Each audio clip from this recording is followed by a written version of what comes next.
teórico, intentamos explicarlo. Sí, bueno, empezamos. ¿Sí? ¿Qué quieren ver?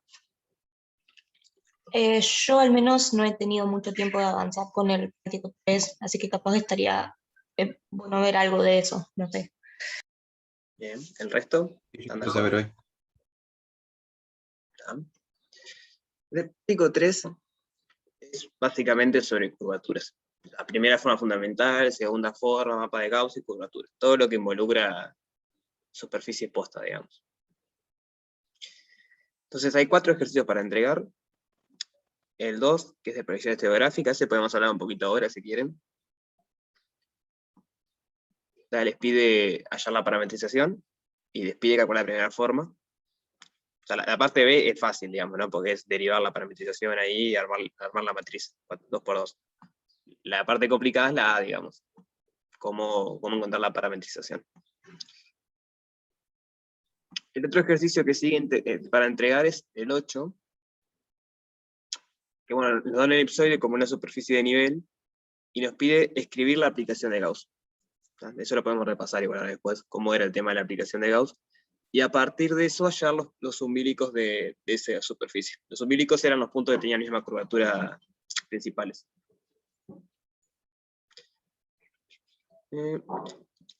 El 10 nos da una superficie de revolución y nos pide hallar primera forma, segunda forma, y probar que los meridianos para ir a su línea de curvatura. O sea, les cuento más o menos los entregables, no creo que lleguemos hoy hasta el 10, pero para que vayan viendo de qué tratan los entregables.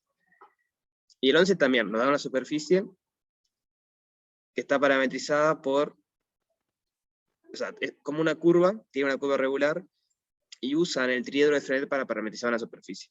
O sea, pues tiene el n y el b que son normal y binormal, y después con los parámetros van moviendo. Como tienen una curva y hacen un... Bueno, es eso, hacen un tubo. O sea, tienen una curva, y al hacer eso les queda, como el coseno de seno va girando, les queda todo como un tubo alrededor de la curva. Por ejemplo, si fuese un círculo, les queda como un toro. Como que engordan el círculo y les queda... Si fuese una recta, les queda un tubo literal, tipo un cilindro.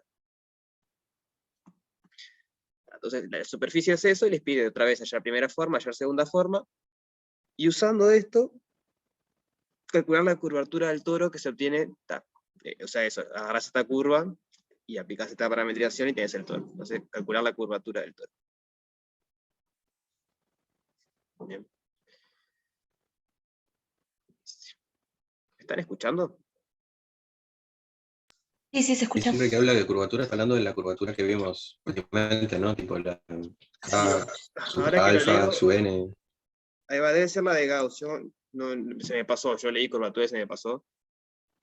Pero le pregunto hoy a Miguel y confirmo, pero debe ser curvatura de Gauss, debe ser. Ahí había un 13 también, ese me olvidé. El 13. Entonces hay 5 ejercicios entregables. No, 4. El 2, ahí va el 2. No, 5. El 2, el 8, el 10, el 11 y el 13. ¿Están hablando del 13 ahora? No, estoy contando nada más cuáles son los entregables de este práctico. Ah, bien. Entonces, En realidad justo tenía una pregunta sobre uno que no es entregable. lo vemos ahora igual, lo vemos. Está. Entonces, el 13 es que la pseudosfera es una superficie. ¿Se acuerdan la curva tractriz? Que era tipo un... que daba algo así. Del práctico 1 era como un cosito así, que tenían que probar que la tangente siempre tenía la longitud 1, digamos. Entonces agarraban la recta tangente hasta la recta vertical, eso siempre tenía longitud 1. Entonces agarran esa curva y la giran alrededor del eje Z, consigue lo que es la pseudosfera, que es como un coso que hace así. Bueno, se imaginan cómo queda. En 3 dimensiones ahí. Y es pseudosfera porque es una de las superficies, lo que tienen que probar, creo. Que vayan a parametrización y probar que tiene curvatura constante igual a -1. Porque la esfera tiene curvatura constante igual a 1. La esfera clásica, la de radio 1. Entonces es pseudosfera porque es casi, pero con -1. Y entonces, ¿cuál era la duda, Julián? En el primero de todos, que te pide hallar la primera forma fundamental de cada una de esas cosas. O sea, yo lo que hice fue literalmente derivar respecto a las variables y hacer la cuenta, pero me quedan, tipo, no, o sea, no se simplifica nada. No Bueno, sé si hay algo que estoy omitiendo. O sea, ¿en cuál fue? ¿En alguno en particular o en todos te pasó eso? en todos. O sea, no hice el último nomás porque vi como que, no sé, no. Eso no se simplificaba, entonces pensé que como que estaría comiéndome algo. No, pero puede ser, o sea, la primera forma fundamental, ¿cómo se define? Yo lo tengo por acá porque nunca me acuerdo. Es el producto interno, ¿no? Sí, pero a partir de la parametrización. Porque tenemos la parametrización. Pues esa es la gracia. Digamos, la primera forma, después si siguen haciendo cursos de geometría, lo que después se llama se me fue el nombre, la métrica. ¿No? Lo que después le meten métrica a superficie de Riemann y esas cosas, a superficie de más dimensiones. Y básicamente es eso, lo que te permite es hacer, es un producto interno en cada punto. Como vos tenés el tangente es un espacio de Rn, o sea, en superficie es R2, pero si estás cosas más dimensiones es Rn, y ahí vos podés hacer productos internos. Pero la gracia de eso es que eso te permite calcular longitudes, te permite calcular ángulos, que esta es geometría, digamos. La geometría, vos necesitas calcular distancias, ángulos y eso, entonces, para hacer eso tenés que ponerle un producto interno al tangente. Entonces, en contexto general, eso se llama métrica riemanniana, en contexto de superficie se llama primera forma. Pero es lo mismo, si ustedes buscan métrica riemanniana, es esto, pero en Rn. Exactamente lo mismo, pero en Rn. Entonces, a partir de la parametrización, ¿cómo era el tema? Era...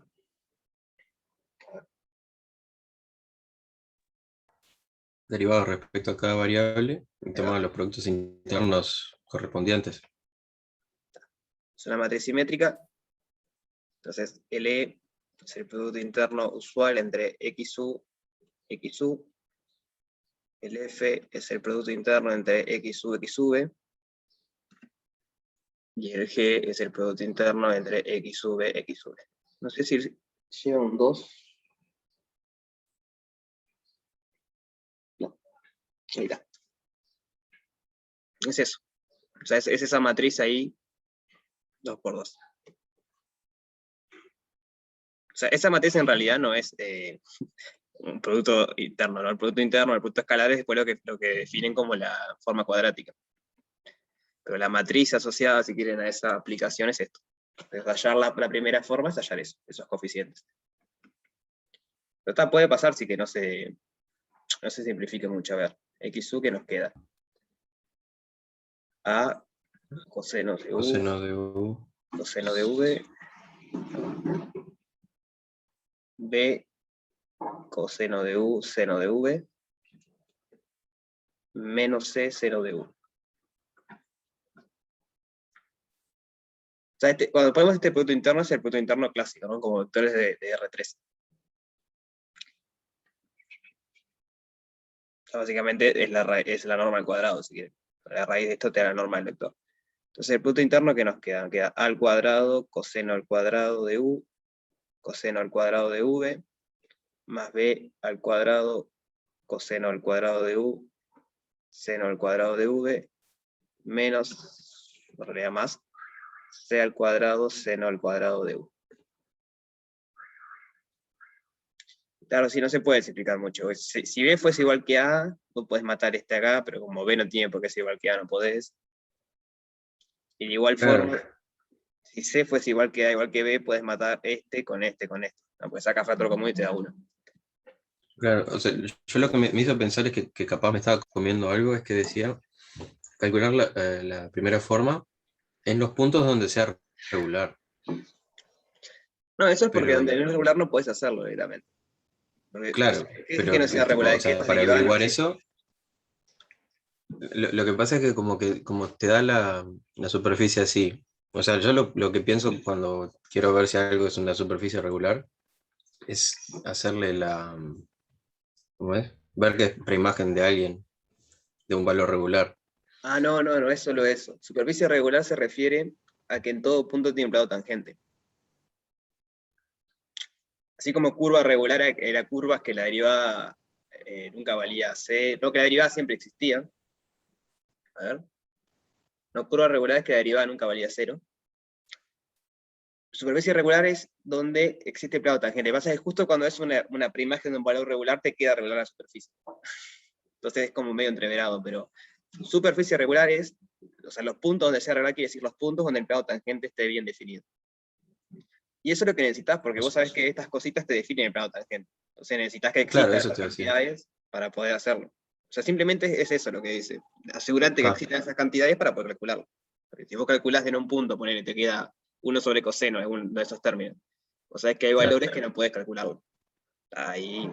Sí, pero este no va a ser el caso igual. Creo que ninguno de No, estos va a ser el creo que caso. no. A ver, coseno, coseno B, seno hiperbólico. No, son todas, porque sí. Así medio rápido, sí, son todas regulares en todos lados. Ah, entonces, nada, es plantear la cuenta. Es hacer la cuenta. O sea, es un ejercicio de hacer Ah. cuenta para aprenderse esto nada más. Digamos, la dificultad es hacer la cuenta y el producto interno ahí está. Pero voy a poner esa definición, igual está bueno. Un punto PMC es regular. O sea, en realidad, la curva es regular, la superficie es regular en ese punto, no es que el punto sea regular, pero ¿se entiende? Si existe el plano tangente en ese punto. O sea, justamente es lo que queremos, ¿no? Porque craneen cómo viene la cosa. Tenemos una superficie que a priori es un conjunto de R3, algo abstracto, que están las parametrizaciones. Pero no sabemos hacer nada ahí, es como un conjunto. Definimos plano tangente, está buenísimo, tenemos un poquitito más de estructura, y ahora con esto estamos definiendo productos internos en los planos tangentes, que nos permite hacer geometría arriba de la superficie. O sea, nosotros, o sea, ¿cómo es el tema? Vos agarrás una esfera, ponele. Si vos la ves que está metida dentro de R3, vos la podés medir, o agarrar 2 puntos, y bueno, agarrás algo que se mueva, o sea, tipo un metro, pero que sea flexible, y vos lo podés hacer en la superficie y medís. Pero si vos lo querés medir de adentro, digamos, sin tener que verlo dentro de R3, sino que estar parado en la esfera y medir, tenés que poder definir eso. En cada punto tenés que poder definir un plano tangente para tener esto, tener la primera forma, y ahí puedes medir desde la superficie. O sea, como alguien que vive en la superficie y no sabe que está metido eso en R3. Entonces esa es la gracia, es cómo hacer cuentas, cómo hacer cálculo visto desde adentro de la superficie. Digamos, eso es lo que apunta el curso después más al final, es definir tipos de derivadas y cosas intrínsecas a la superficie sin tener que verlo como que está en un R algo. Entonces está, por eso, digamos, esta es una definición buscada, que sea regular, para poder hacer cuentas. Si no es regular, no tenés plano tangente, no tenés primera forma, no podés hacer cálculo, no podés medir distancia, no podés... O sea, medir distancias es todo, ¿no? Porque integrar es medir distancias, derivar es medir distancias, tenés que... Lo que digo, ¿cómo definimos la derivada? Como el límite, una derivada clásica de cálculo 1. Cuando x tiende a 0, tenés el valor absoluto de f de x menos f de 0 sobre x menos 0. Pero esto es una distancia. O sea, el valor absoluto en R es una distancia. Entonces, vos para poder derivar tenés que tener una distancia. Por ejemplo. Entonces está, por eso se le pide que sea regular. O sea, que en cada puntito puedas hacer eso. Entonces eso te permite hacer cuentas dentro de la superficie. ¿Se entiende eso? ¿Por qué jodemos tanto, digamos, con que sea regular y que exista plano tangente?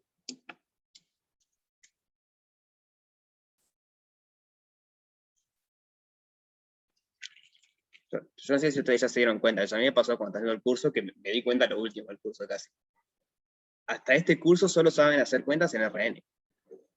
¿No? Integrar que vimos son integrales dobles, triples o simples, pero en RN, derivadas en RN. Ahora estamos viendo cómo hacer cálculo en otros lugares. Bueno, hicimos cálculo 3, se supone. Ahí ves un poquito de formas y podés ver si con variedades, pero... No. Pero es muy poco aplicado, estoy de acuerdo. Es como muy teórico. Sí, es cierto, ahí ves tipo el teorema de Gauss y eso que integras en superficie y eso. Ahí va. Sí, tiene que ver con esto, digamos.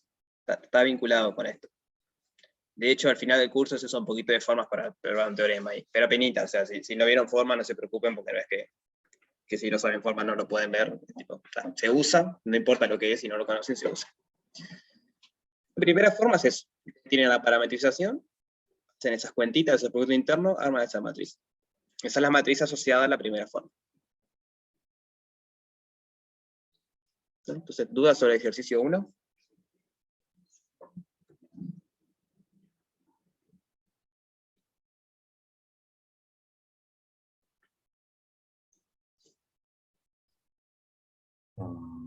Aprovecho para comentar algo, parece que no hay más preguntas. Yo tenía un problema en general, surgió de hacer el ejercicio 13, pero en realidad es como una pregunta general, eh, que parece ser muy difícil calcular el normal en general. Tipo, O sea, ¿el mapa de Gauss, decís vos? sí, creo que es eso. Computacionalmente, digo, tipo, como Pasa que mucho. las cuentas son muy feas. En esta materia pasa mucho, tipo, la teoría es re linda, re redonda, si vos es todo teórico, es re fácil, pero cuando te lo querés llevar a la práctica, hay veces que te lleva 10 hojas hacer una cuenta. Ok, Es algo que pasa esta materia. Tipo, así. ok. Yo como que me tranqué en las, tipo, me tranqué en las cuentas, no sé, no me dio más ganas, estaba muy fuerte. Tal vez había alguna forma de pensarlo un poco más inteligentemente, pero tal vez no. No, eso puede ser, sí, puede ser que haya una manera más inteligentemente. O sea, si vos tenés la parametrización, es una manera fácil de hallar el mapa de Gauss. No sé si lo vieron eso. Mapa de Gauss es la orientación, básicamente. Va de la superficie, voy a ponerle M, en S2, donde manda cada punto de la superficie, lo manda a un vector S2. Ustedes tienen la superficie ahí, tienen S2. Ustedes tienen un puntito acá. Un punto en la superficie en realidad es un vector, porque lo estamos viendo dentro de R3. ¿No? Acá estarían los ejes cartesianos. Entonces, ese punto en realidad es un vector que va hasta ahí. Y lo que hace este mapa es mandar ese vector en un vector que está en la esfera.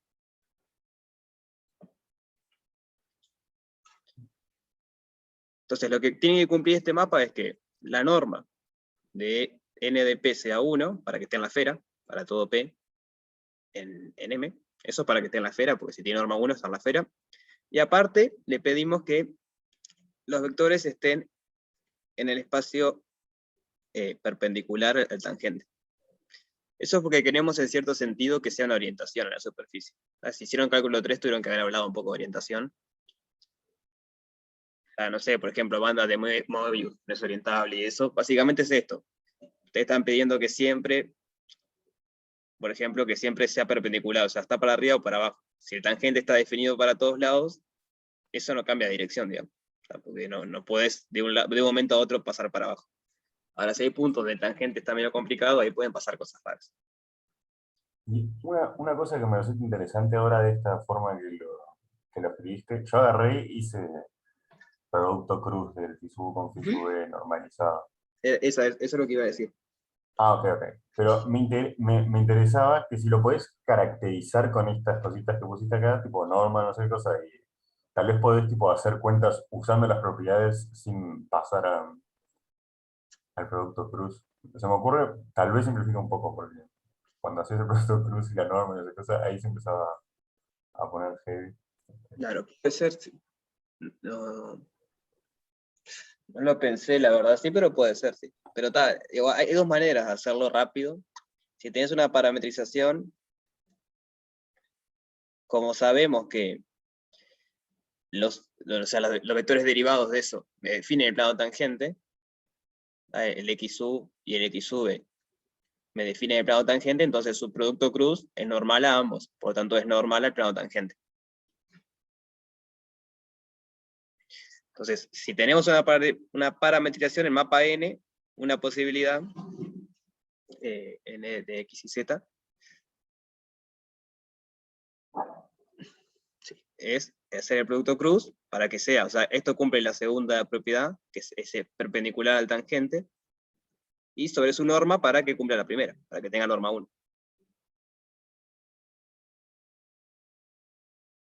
Esta es la manera clásica de encontrarlo cuando está parametrizado, digamos, cuando no es una función regular, ni nada. O sea, cuando no es preimagen, digamos.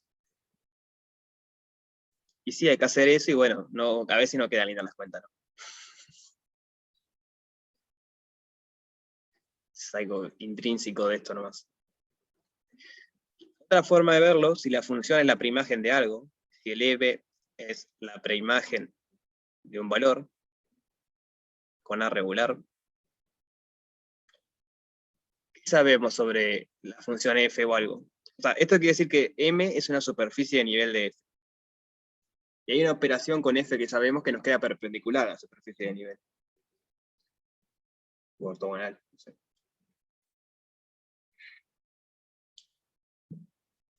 Si quieren, empiecen con curvas de nivel. Tienen una curva que está definida por una función f, o sea, es la preimagen de una función f. Hay algo que podemos hacer con la función f que nos da un vector que sabemos que es perpendicular o ortogonal. El gradiente. El gradiente. Esto siempre pasa, el gradiente, El gradiente. siempre está en el tangente perpendicular. Entonces, en el caso en que estemos en una superficie que es la imagen de valor regular, el mapa n simplemente es el gradiente sobre su norma. Porque como ya sabemos que es perpendicular, lo normalizamos para que tenga norma 1 y cumple. Es perpendicular, norma 1, es el mapa de Gauss. Bien. O sea, ahí son un poco más fáciles las cuentas. El tema es que no siempre se puede llevar de esto a esto. Claro, claro. Está bueno igual. Esto, por ejemplo, sirve para el ejercicio del 8. Porque acá a la superficie del elipsoide lo tienen como la preimagen de algo. O sea, es la preimagen de esta función. Es la preimagen de 1 de esta función, o la preimagen de 0 de pasando al -1 para acá, da igual. Entonces, para allá el mapa de Gauss, tienen eso. Es el gradiente sobre su norma, tienen el mapa de Gauss. Pero no nos adelantemos tanto, volvamos un poquito al 2, que me parece que no es difícil, capaz ya lo hicieron alguna vez en cálculo 3, a la proyección geográfica, pero la primera vez que se ve cuesta por lo menos, a mí me costó, no sé. ¿Habían visto alguna vez a la proyección geográfica? En cálculo 3 y en análisis complejo se hace. Ahí va, con la fila de Riemann. Sí. Cálculo 3 lo vimos. Bueno, si ya lo vieron, entonces eso está bueno. Igual está bien pasarlo. Sí, es algo que aparece mucho por todos lados, digo, cuando se quiere. En cálculo 3 lo que hacen es, para ver un tipo de superficie, un ejemplo. Cálculo vectorial, no. En complejo se hace porque se quiere compactificar plano complejo, y eso agarrar un punto en el infinito, te queda una esfera, y bueno, como la función biyectiva, digamos, es la esferográfica, o una de las posibles. El tema es que este ejercicio está un poquito cambiado, porque la proyección estereográfica, por lo general, el centro está en el origen, pero ahora el centro está en 0, 0, 1. Entonces la parametrización va a cambiar un poquito. O sea, es la misma historia, pero van a cambiar un poquito las cosas. Entonces, ¿cómo es el tema? Tenemos una esfera de radio 1,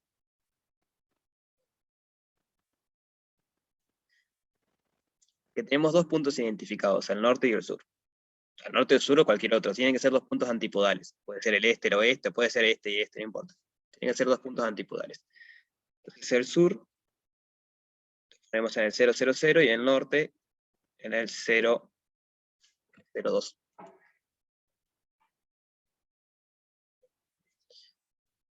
Entonces la idea es definir una función pi por proyección, viste que las proyecciones siempre son pi, que vaya de S2, o sea, la esfera esta, sin el punto norte, en el plano R2. Donde R2 lo vamos a identificar con el plano XY. El plano Z igual 0, el plano XY es isomorfo a R2, entonces en realidad lo vamos a pensar como que el plano XY. Entonces queremos construir una función así, que sea biyectiva, digamos. Que a cada punto de la esfera sin el norte, nos dé un punto del plano. Entonces, ¿se entiende qué es lo que queremos?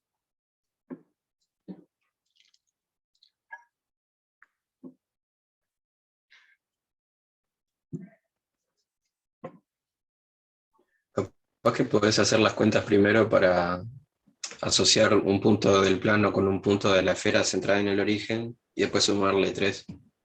Creo que ahí te facilitan las cuentas. Puede ser. Sí, eso es una buena estrategia. La forma fundamental es algo intrínseco de la superficie. Digo para la parte B, cuando pide calcular la primera forma. Entonces, mover la superficie no cambia las cosas. Agrandarla sí porque te puede cambiar la curvatura, pero moverla y rotarla no cambia nada. Entonces, lo pueden calcular todo en el origen y tendría que funcionar. La primera forma, digamos, para esta parte. Para la parte A no, o sea, se podría hacer, pero habría que corregirlo después, porque te pide de esta esfera. Entonces, capaz que se puede poner el origen y después corregir. Pero no es tan complicado, igual me parece, pensarlo directamente acá. Entonces, la manera de conseguir la función es, fijamos el polo norte, ¿no? Porque ese punto no está, entonces lo fijamos, es un punto característico, digamos, un punto elegido. Entonces, si elegimos otro punto de la esfera, como tenemos 2 puntos en R3, sabemos que hay una recta que pasa por ellos. O sea, el norte está fijo y lo que vamos a hacer es moviendo el punto que elegimos en la esfera.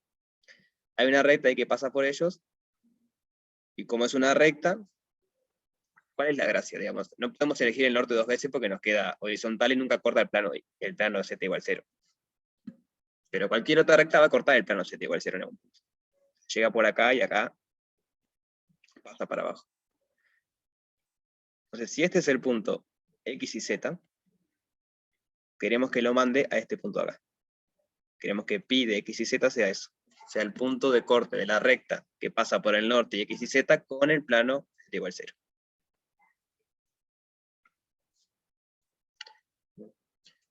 Entonces, la parte A es hallar la inversa de esta función. Pero bueno, primero habría que hallar la función directa para poder hallar la inversa. O sea, vamos a hallar la función directa. ¿Se entiende lo que queremos hacer?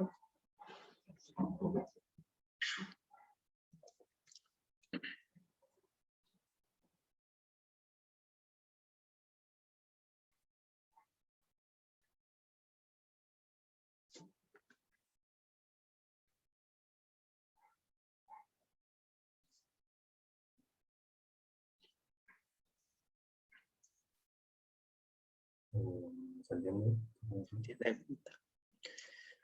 Entonces, el objetivo es ese. El norte está fijo, agarramos el punto de la esfera, construimos la recta y nos fijamos cuándo corta el plano X. Y. Entonces, el primer paso es construir la recta, digamos. ¿Cómo construimos una recta?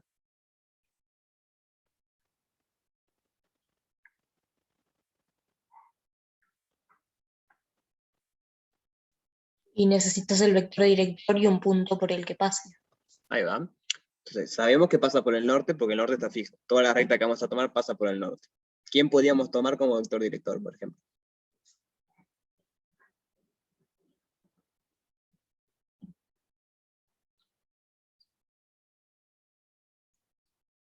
Sería n menos el punto. O Va a n menos el punto, pero el punto menos c es igual, ¿no? tal vez es al revés. O sea, es una recta. O sea, no importa el sentido, sino la dirección. Así que puede ser.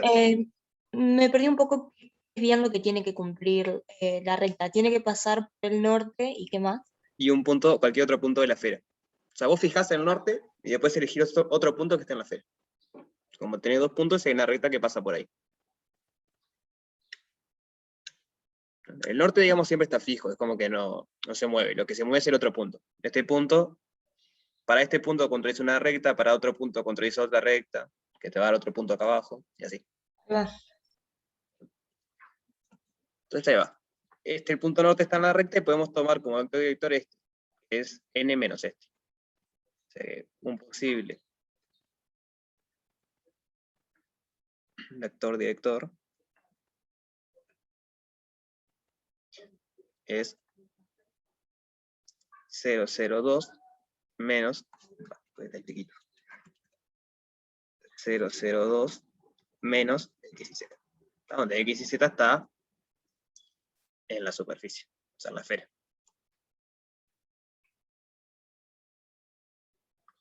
Bien. ¿Y cómo hacemos ahora? A partir de esos 2 elementos, ¿cómo construimos la recta?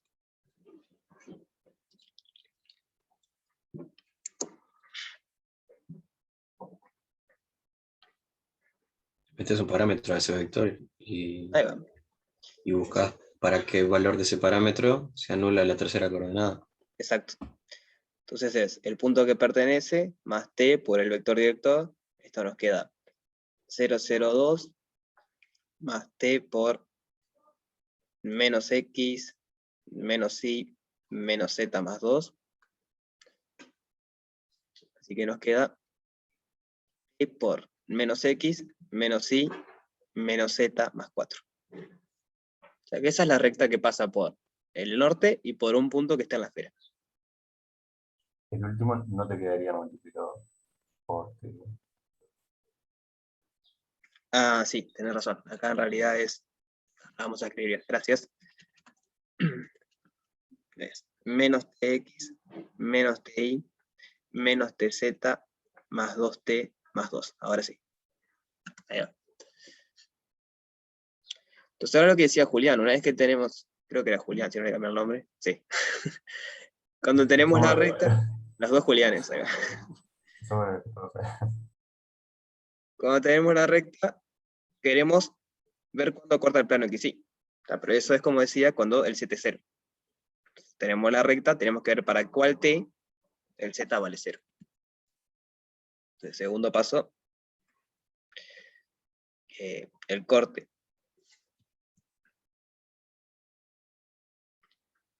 de R de t con el plano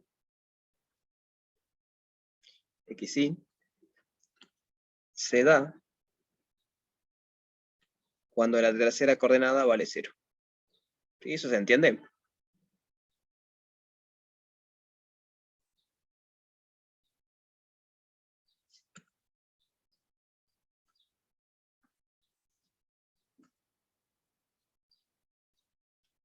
O sea, simplemente porque los puntos del plano XY son de la forma X y 0. Entonces, si la recta corta el plano XY, quiere decir que hay un punto de recta que está en el plano XY, entonces tiene que tener tercera coordenada 0.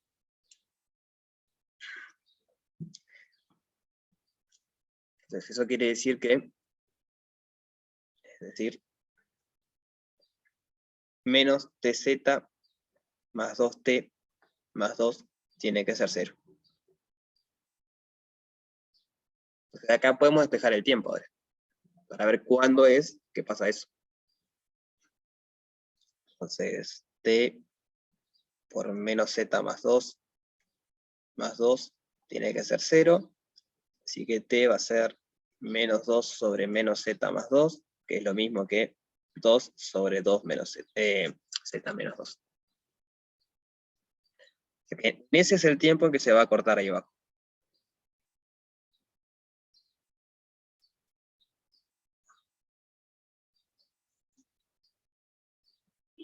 ¿Sí? ¿Se entiende eso? Sí, sí, se entiende. Bien. Entonces, una vez que conocemos el t, podemos saber en qué lugar corta. Ponemos el t ahí, ya sabemos en qué lugar explícito corta al plano XY. Vamos a llamarle t0 a esto. Luego, r de t0 va a ser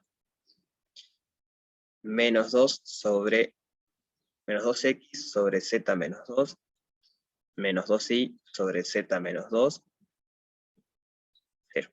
La tercera coordenada tiene que ser 0 porque así elegimos el t. Esto es lo mismo que 2x sobre 2 menos z, 2y sobre 2 menos z, 0. Entonces, ¿cómo construimos ahora el mapa pi? Nosotros agarramos un punto x y z de la esfera y lo queremos mandar a algo que está en el plano XY.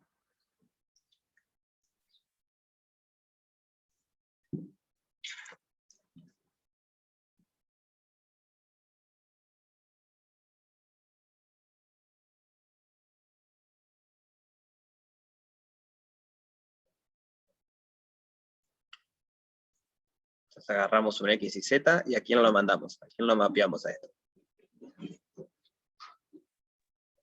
Eso que obtuviste, ¿no? Ahí va. Porque era lo que queríamos, ¿no? Ver cuándo la recta cortaba. Entonces, Claro. 2x, 2 menos z, 2y, 2 menos z. Y la tercera coordenada te la podés olvidar, porque digamos, esto como espacio vectorial, Sí, como espacio vectorial isomorfo a R2, porque la tercera coordenada está quieta siempre. O sea, tiene dimensión 2. 2x, 2 menos z, 2y, 2 menos z. Esto de acá es isomorfismo lineal.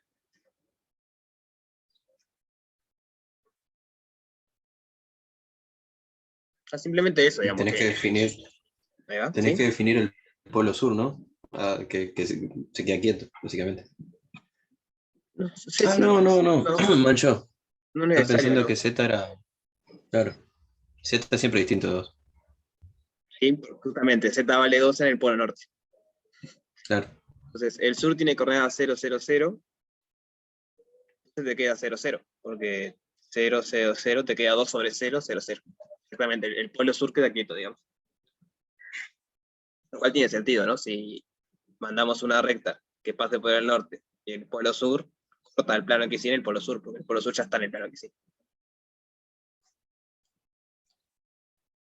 Así que esa es la función esa, digamos. Esta es la que llamamos proyección estereográfica. Agarramos Y un ahora habría que hallar la inversa de eso. Claro, la parametrización va a ser la inversa de esto, porque la parametrización tiene que ir de abierto de R2 a la superficie. Entonces, en la parte A, Y después hallarle la primera como forma. lo que pide hallarle la primera forma es como lo vimos para Ahí el va. primer ejercicio, ¿no? Exacto, sí. Entonces, la parte A es hallar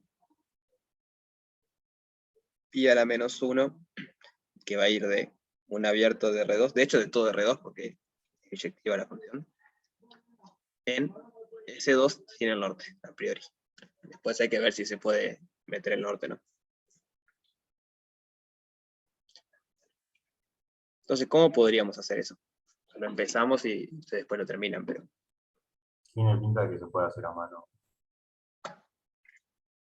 Sí. O sea, ustedes lo que saben es que Es hacer las mismas cuentas, pero partiendo desde un punto V de R2, ¿no? sí, lo puedes ver así, o sea, tenés fijo el norte, agarras un punto del plano y puedes construir la recta y te fijas dónde corta la esfera. Claro. El tema que, no sé si está, bueno, sí se puede hacer, sí. Tenés que poner la condición que esté en la esfera. Con eso lo hallas. Claro, en esa parte es la que yo me refería hace un rato, que por eso capaz te conviene pensarlo primero en 0, así la condición es x cuadrado más y cuadrado más z cuadrado igual 1, chau, limpio, y después lo corres para arriba, 1.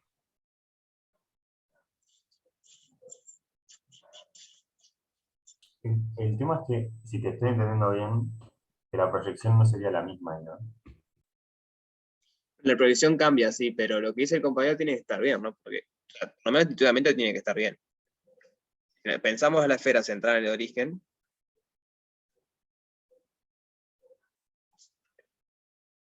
Y hacemos ese jueguito. O sea, tenemos este punto, pero que ahora es norte ñoqui, es el 001. Agarramos un punto de acá, hay una única recta que pasa por acá y corta en un único punto de la esfera. Entonces, esa cuenta es un poquito más fácil por lo que dice Julián. Digamos, esta expresión, que es la de la esfera centrada en el origen, es más fácil que manejar que la de la esfera centrada en el otro punto, que es z menos 1 al cuadrado igual a 1. Pero está, cuando vos levantás la esfera, lo que estás haciendo es levantar todo. O sea, es como que levantás todo el espacio. Entonces levantás la esfera, también levantás, con todo el espacio no, levantás la esfera, pero levantar la esfera es levantar este punto todo para arriba. Entonces el punto del que hallaste le sumás 001. Pero, pará. Lo que yo digo es que el punto de intersección con el plano abajo no va a tener que ser z igual 0, tiene que ser z igual menos 1 para que esté en el mismo punto. Sí. Por eso A es que ver. no te cambia. Claro, porque si arrancás desde el piso, Sí. como que no cambia linealmente, ¿no? El punto de intersección. Sí, tenés que hacerlo con el plano z igual menos 1. Sí. Claro. Sí. Pero, o sea, está buena la idea. Capaz que sale, yo no lo pensé así, pero sale bastante rápido de acá igual. Porque digo, de lo que hallamos saben que esto es U y esto es V. Porque las coordenadas que ponemos en R2 son U y V. Entonces quieren despejar X y Z a partir de U y V. O sea que bueno, eso es jugar un poquito con el U y V, a ver cómo consiguen X, cómo consiguen Y, cómo consiguen Z. O sea que no sé, tienen dos posibles caminos. O lo hacen más algebraico con eso, o intentan hacer eso que dijo Julián, que está bueno. O sea, piensa la esfera central de origen, con la salvedad que el plano ahora es Z igual menos 1. Calculan todo ahí y después suben toda una unidad por arriba. Así que no sé, como mejor les parezca.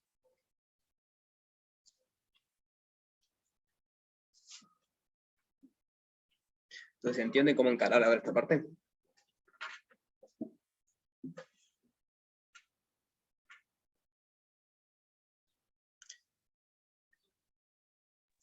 ¿O no? Sí. Una pequeña observación, si lo van a hacer de la parte algebraica, en algún momento van a tener que usar que x al cuadrado más y al cuadrado más z menos 1 al cuadrado es igual a 1. O sea, manipulando esto y usando esta expresión pueden despejar x y z en función de u y u. Y bueno, no sé, como le guste más, o más algebraico o más geométrico, las dos tienen que salir igual. Entonces la parte A es eso y la parte B es hallar la primera forma fundamental. O sea, una vez que tienen la parametrización, después es derivar y hacer la exposición interna.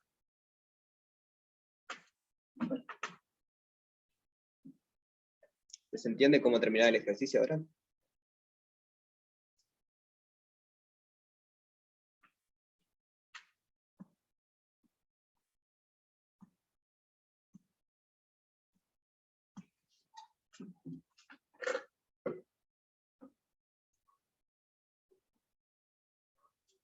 ¿Todo bien? Sí, vamos arriba. Pablo y Nacha, ¿venimos bien? Sí, sí, por ahora todo bien.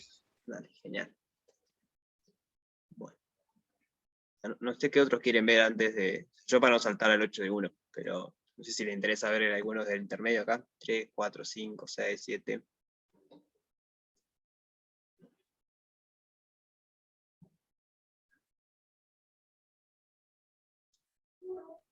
Yo hasta ahora solo hice el 1 y el 2, así que no tengo idea cuál puede estar bueno.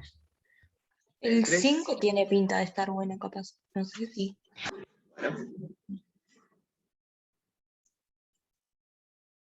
Pensamos.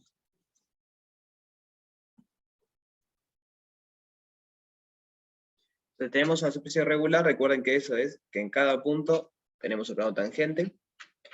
E y FG son los coeficientes de la primera forma fundamental, y FG chiquita son dos funciones diferenciables que definen dos familias de curvas regulares en X de U. O sea, tenemos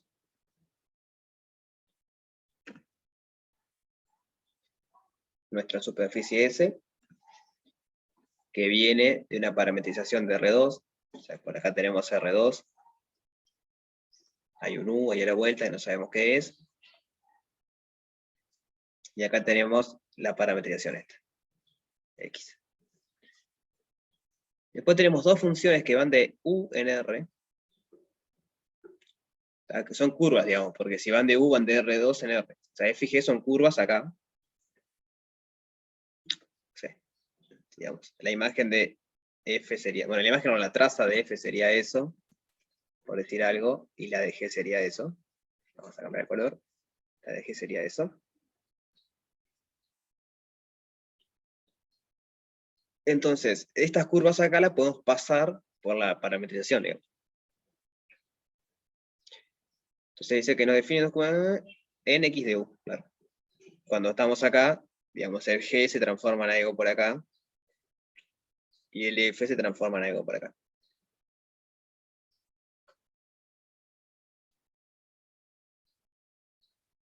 ¿Sí se entiende más o menos lo que tenemos?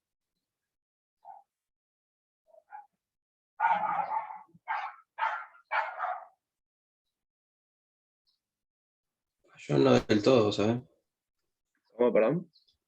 Es que no entiendo eso de...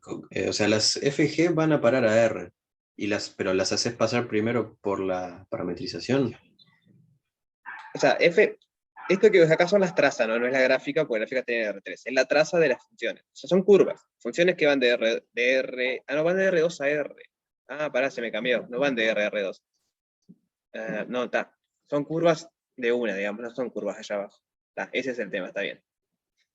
Por eso no entendías. Son dos funciones diferenciables de u en R. Entonces lo que haces es definirlas así, que te dé curvas, digamos. La curva esta es f de v constante. Y esta es g de v constante.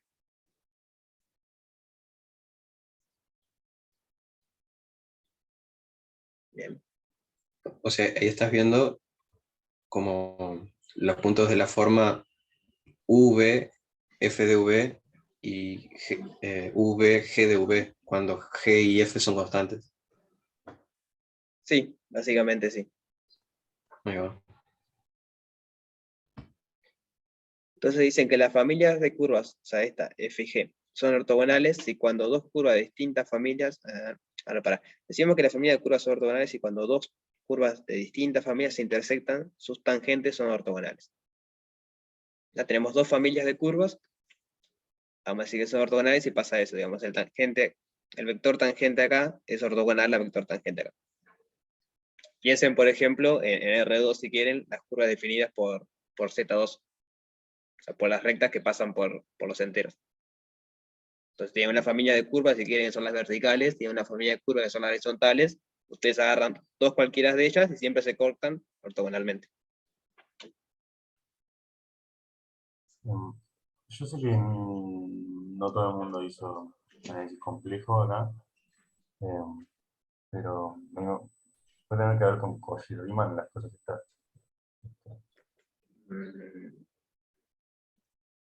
Digo intuitivamente, porque si las derivadas en complejos mantienen ángulos, eso que se quiere hacer.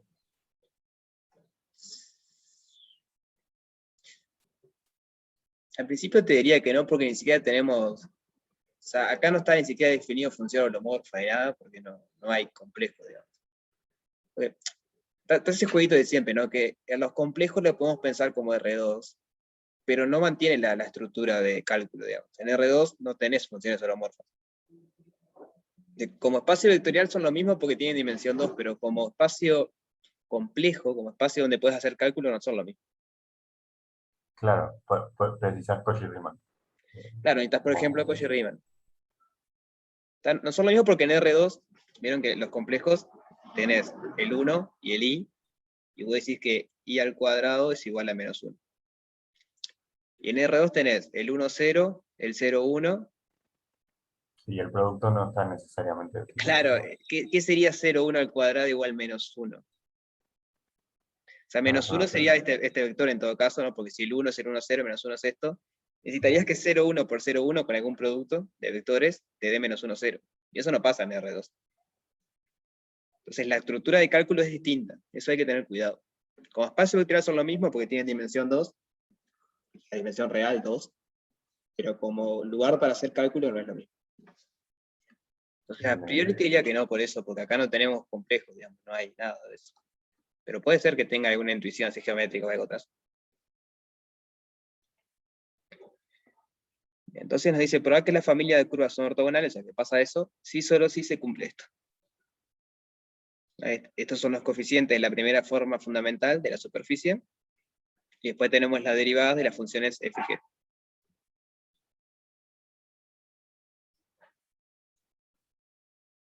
O sea, vamos a pensarlo, o sea, tenemos esto, ¿no? Familias de curvas. C1 que es f de v igual constante. Entonces, para cada constante tenemos una curva. Y C2, otra familia de curvas, que es g de v igual constante. Entonces, de vuelta, para cada constante tenemos una curva. Entonces, que estas familias sean ortogonales, quiere decir que si agarramos una f, o sea, ni siquiera tienen por qué ser numerables, ¿no? Porque si la constante va a r, son no numerables estas cosas, pero agarramos una f de acá y una g de acá, si se cortan, pues podría ser que no se corten, pero si se cortan, se intersectan, sus vectores tangentes, o sea, es decir, Hay que ver bien cómo se define acá el vector tangente. Sus vectores tangentes son ortogonales.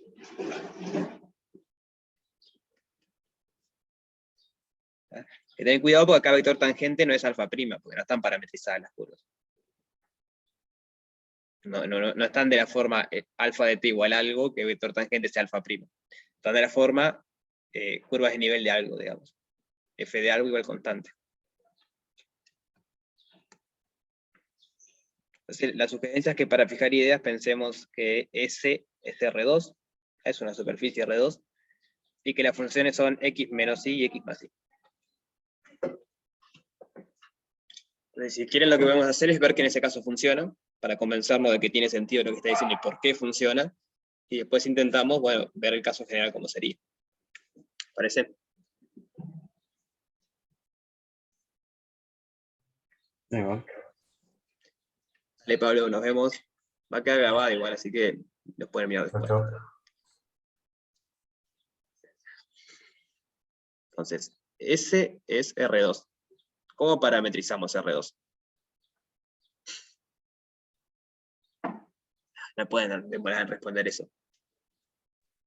¿La identidad? Con la identidad, ¿no? Necesitamos una función que sea diferenciable que vaya de R2 a la superficie, pero la superficie es de R2. O sea que la parametrización que va de R2 a R2 diferenciable, o sea, hay muchas, ¿no? Pero podemos tomar la identidad. ¿Cómo estaría agarrado? Podemos tomar la identidad. O sea, podés tomar una rotación, por ejemplo, yo qué sé, una homeotesia, una rotación, una traslación, podés tomar mil cosas, pero ¿para qué te va a complicar? Tomar la identidad. ¿Y por qué nos sirve? Porque ahora la primera forma es facilísima. Porque esto es x de uv igual uv0. ¿No? Porque esto está dentro de R3 de esa forma que lo veíamos hoy. O sea, vemos a R2 como la tercera coordenada 0, por ejemplo. Lo identificamos con el plano que sí.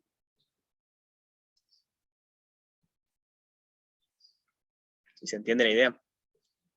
¿Están de acuerdo que esto parametriza el plano que sí?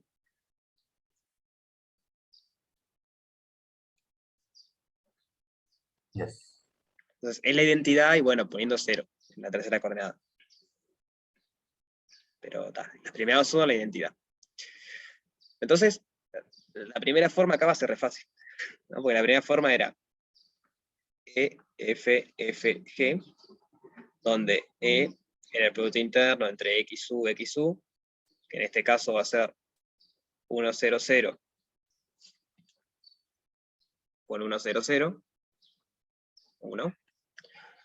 F era el producto interno entre XU, XV, que va a tener que ser 1, 0, 0, 0, 1, 0, que es 0. Y el G era XV, XV, que es 0, 1, 0, 0, 1, 0, que es 1. Entonces la primera forma, la matriz hacia la primera forma es la identidad, la matriz de identidad. Tiene sentido, estamos trabajando en tipo, la superficie más básica que podemos considerar es R2. Las cosas no funcionan ahí, no funcionan en ningún lado. Porque ahí todo es fácil. Entonces, tenemos las coeficientes de primera forma, y las curvas que nos dice para fijar idea es T1 igual, vamos a poner así, x menos y igual constante, C2 igual x más y igual constante. Entonces esas son las familias de curva que tenemos. Estas son rectas que pasan por el origen, ¿no? No, mentira, no pasan por el origen, justamente por la constante. Si fuese 0, la constante son la diagonal y antidiagonal del origen. Al aumentar la constante se mueven un poquito, pero se trasladan, digamos. Por ejemplo, x igual a y sería x menos y igual 0. Y después tenemos x más y igual 0. Claramente se cortan a 90 grados, ¿no? Si estas curvas no se cortan a 90 grados, ¿cuáles se cortan a 90 grados? Pero así podríamos tener después x más y igual 1. O menos 1. A ver. Cuando y vale 0, 1. Cuando y vale 0, x tiene que valer 1. Pero sigue siendo cierto, digamos, porque digamos, esa es la gracia de pensar en R2 primero. Si dos curvas son paralelas, perpendiculares, paralelas no perpendiculares en un punto, si ustedes las trasladan, siguen siendo perpendiculares. Porque son rectas. Son curvas muy particulares. ¿Sí? ¿Van siguiendo la idea? Sí.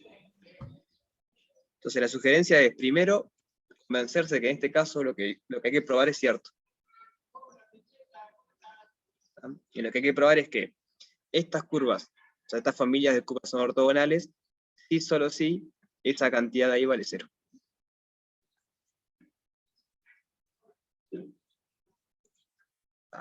No me lo copió. A ver, vamos a dar vuelta de acá. Ahora sí.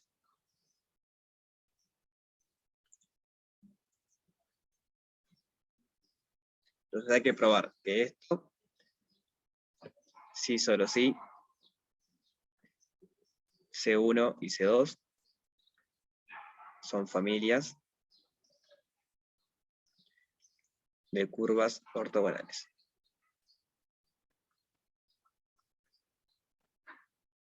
Para fijar idea, lo que estamos haciendo entonces es agarrar una superficie particular, agarrar un par de familias de curvas en particular que ya sabemos que son ortogonales. Entonces lo que habría que chequear es ver si es cierto que esta cantidad vale 0. Entonces, el f ya vimos que vale 0. Y el e y el g vale 1. Así que a priori simplemente nos queda fv, gv, el f vale 0. Así que más fu, gu.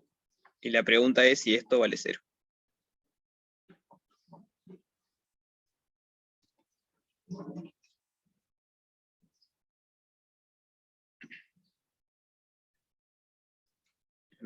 Entonces, fv es menos 1, gv es 1, más fu es 1, gu es 1. Entonces, menos 1 más 1 efectivamente vale 0. O sea que nos convencemos que es cierto, digamos. Por lo menos en una dirección. Si las curvas son ortogonales, en este caso estamos viendo que se cumple esa ecuación.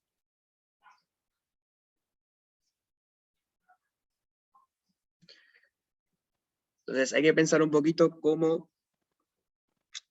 se haría en general, digamos.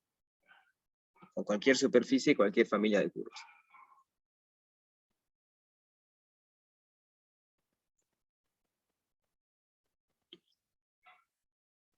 Entonces, si quieren, lo que vamos a hacer es ver cómo sería el vector tangente a la curva cuando está escrita de esta forma. Porque necesitamos eso para definir que sean ortogonales. O sea, que las velocidades sean ortogonales, tenemos que entender cómo es que quedan las curvas, los vectores tangentes. Entonces, la pregunta es, ¿cómo calcular el vector tangente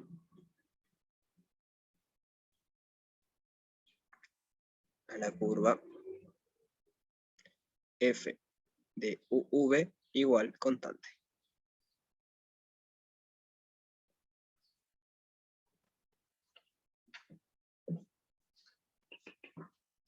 ¿Cómo haríamos eso?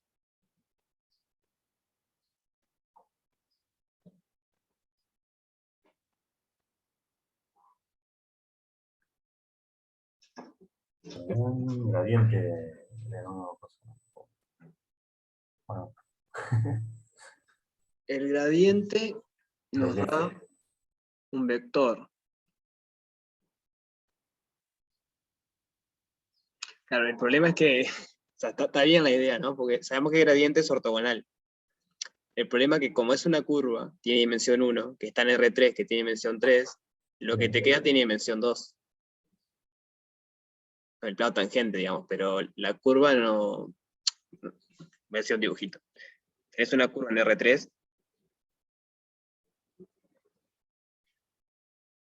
Perfecto, agarrás acá, el gradiente va para acá. Pero vos en R3 tenés todo un plano perpendicular a eso. Y la tangente solo va acá, digamos, o para acá o para acá.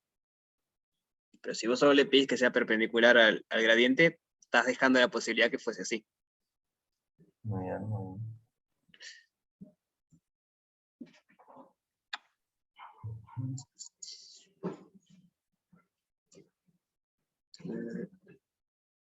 Estamos viendo las curvas. Sí, podrías pensar como que el U y B fuesen en sí funciones de R en R, ponele, y ahí f de V sería también de R en R, y ahí te queda toda una curva parametrizada, ¿no? Bien, me gustó la idea. A ver. Pensemos que U va de un U incluido en R,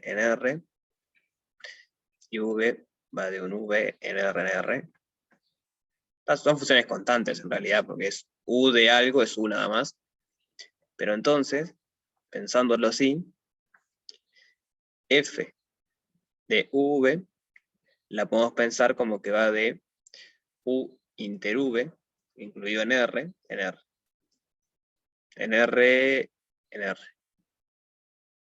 Pero ahí nos queda una curva en R. Claro, pero todo el vector con U de t, B de t, F de U de t, B de t, ¿no sería una curva en R3?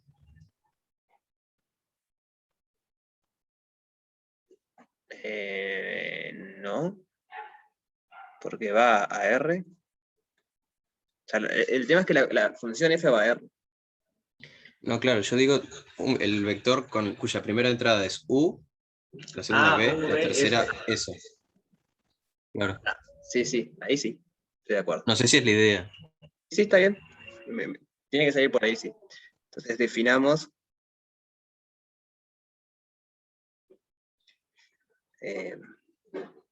no sé, eta que va de O inter V,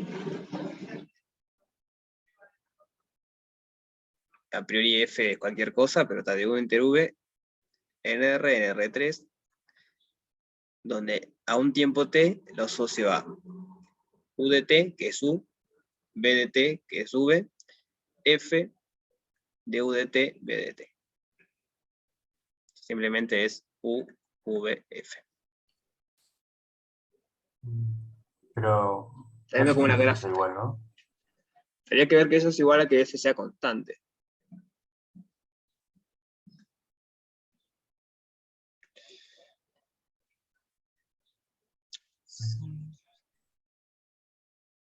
Eso es el gráfico de F.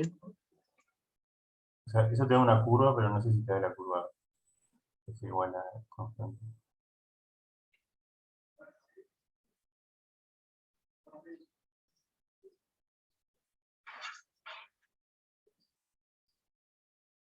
Sí, tiene toda la pinta. Estoy pensando en el ejemplo que hicimos hoy y tiene toda la pinta, ¿no? Si A ver, bien. f de xy, por ejemplo, es x menos y, entonces este eta es, o sea, eta de t es x de t, y de t, x de t menos y de t. Y en el fondo lo que estás diciendo, si vos te agarras un x, te agarras un y, claro, pues te quedan R3, no te quedan R2.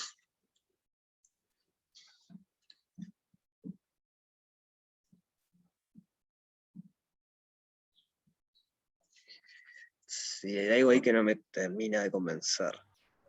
¿Por qué te cae en R2, decís? Y porque es la curva que hicimos hoy, ¿no? Que era x igual menos y. X menos y igual 0, por ejemplo.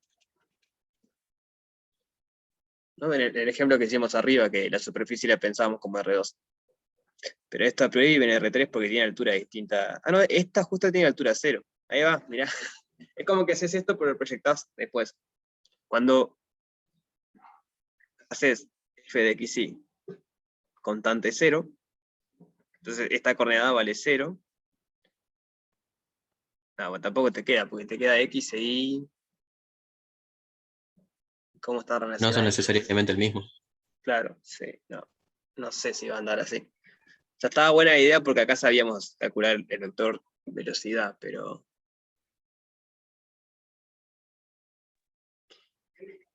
A ver. Tenemos una curva.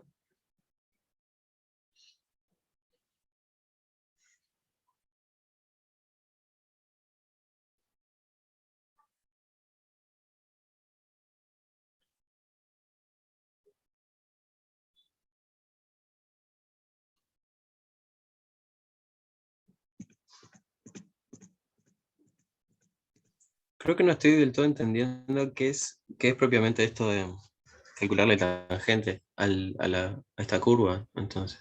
O sea, porque lo único que difiere es en la presentación de la curva, ¿no? No, te dan cosas distintas. Lo que si hacemos esto, fíjate que tendría que darte la curva x igual a y, la recta de x igual a y, pero te está quedando x y 0, que eso no es muy claro que sea x y. O sea, en la coordenada x sos x, Ah, en la coordenada y sos y, pero no está relacionadas a priori eso, ¿no? claro. Entonces, el tema es ese, a ver, tenemos f, que va de u en R2 en R. Entonces lo que estamos haciendo es definir las curvas f de Claro. v igual constante. Ya saqué en general por qué no se cumple Esto de acá. que la curva de Julián sea la curva original. Y fíjate que la tercera coordenada siempre queda constante. Bueno, Sí, sí. está, entonces ya fue. Porque, Está, sí, eso sí, pues está raro, pero después lo podrías proyectar en la superficie y ver qué pasa. Pero está, es medio raro, sí. O sea, a mí no me termina de cerrar esto. O sea, me gustó la idea por eso, porque acá sabemos cómo se calcula, pero me parece que no va a andar.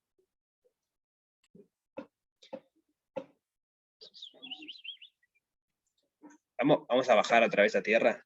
F de xy igual x menos y. Porque acá sabemos calcular a mano el vector velocidad. La recta esta.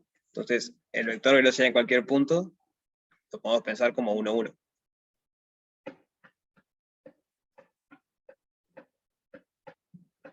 Bien. Claro, pasa que ahí no está clara la parametrización, ¿no? Puedes agarrar cualquier parametrización y se te va a dar vectores de velocidad distintos. Claro, pasa que esto no es una parametrización justamente. Estamos dando una curva, pero no una curva paramétrica. Bueno, claro, claro, lo que te importa es la dirección en general, no te importa el largo del vector, ¿no? No, ni el largo ni el sentido, porque lo que querés ver es que Claro, si tienes otra curva, esta es ortogonal. Entonces, no importa si es para arriba, para abajo, largo, nada. Lo que te importa es la dirección que tenga nada más. Entonces, ¿cómo podríamos hacer eso? O sea, acá a priori podemos hacer derivadas parciales.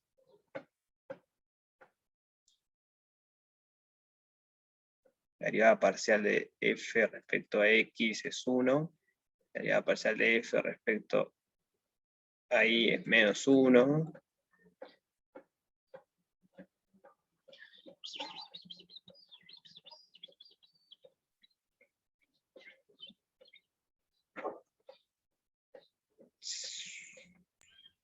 bueno, sí, ¿no? Ahí tenés el gradiente y para encontrar el tangente es agarrar el perp, ¿no? Bueno, ya Pero lo pasa tenías en que... realidad. No, pero tenés que pensar que esto está dentro de R3 lo que pasa. Entonces, el plano tangente tiene dimensión 2. Y no sabes cuál de esas direcciones. Si tuviese en R2 funciona, porque claro, vos agarrás el gradiente, sabes que es perpendicular, te agarrás la otra dirección y está. Pero como esto en realidad vive en R3, tenés dos direcciones posibles después. Pues podría ser, vos te agarrás acá. O sea, el gradiente en este caso te está dando para acá. Pero vos tenés esta dirección y tenés la dirección Z, digamos, la que sale en la pantalla. Entonces, ¿cuál es la que verdaderamente es la tangente? O sea, en el ejemplo este es claro, pero digo, en general, ¿cómo elegís ahí adentro después del tangente?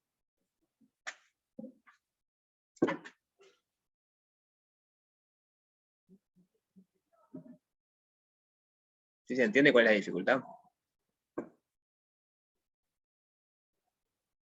Como que tenés que poder incluir de algún modo la torsión, puede ser. ¿Era la torsión? Ya no me acuerdo. No, no sé si tiene que ver la torsión. Igual,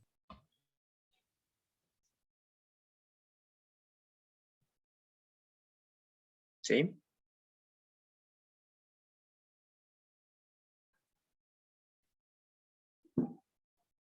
ay, se me motivó. Lo que pasa es que nada, es que la otra curva es también tangente. Entonces, pensando por lo menos para uno de los lados, debería ser suficiente. Claro, pero el tema es cómo lo elegís en general. Bueno. Esa es la dificultad. Por eso, pero digo, si estás en el plano tangente y la curva esta está en el plano tangente, ya ganaste, digamos. Digo, como que no es necesario y suficiente, pero uno de los dos lados tenés que tener eh, de la implicancia esa. Pasa que las curvas, o sea, en general no van a estar en un plano. Las curvas va a ser algo así, adentro de la superficie. Vos tenés el gradiente de la función, y acá tenés todo el plano. Y vos lo que querés recuperar es este vector. Pero dentro del plano tenés la posibilidad de este también. Entonces, ¿cómo descartás ese vector, digamos? Ah, está entendido. ¿Por qué? Ya entendí. Está bien, está bien. Porque esto solo funcionaría si la otra curva fuese ortogonal solo en el. O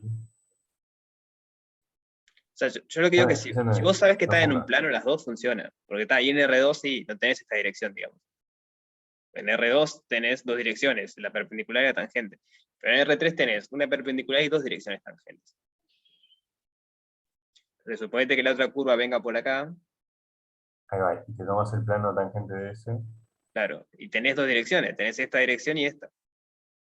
También. O sea, imagínate que es el mismo plano, o sea, te queda igualito. Claro, ahí va. Ah, está bien. Entonces hay que buscar, yo la verdad que no lo pensé, lo pienso y les escribo en el foro a ver cómo sería. Hay que buscar alguna manera de poder distinguir cuál dirección es.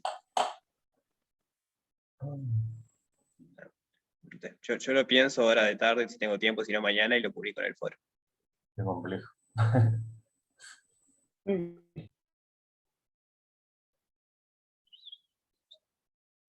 Yo lo veo igual constante.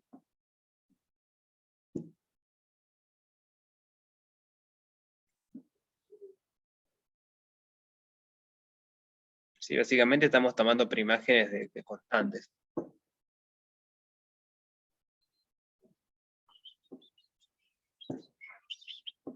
No sé, lo pienso y les cuento cómo es que sale. La verdad que no me doy cuenta ahora. Bien, tranquilo. Así que trataríamos ese. Bueno, el 12 lo que hablamos. Para el 8, esa recomendación, digamos, para allá la aplicación de Gauss pueden usar que les queda el gradiente sobre la norma de gradiente. Porque como está implícita, digamos, es una preimagen de un valor regular, ya saben que el gradiente es ortogonal, entonces después lo normalizan y tal. Y bueno, el lunes vemos si quieren el 10 y el 11 y terminamos el 5. Yo publico cómo se termina, pero igual lo vemos el lunes. Bien. Bien. Así que Ahí bueno, va. si tienen alguna otra consulta rapidita.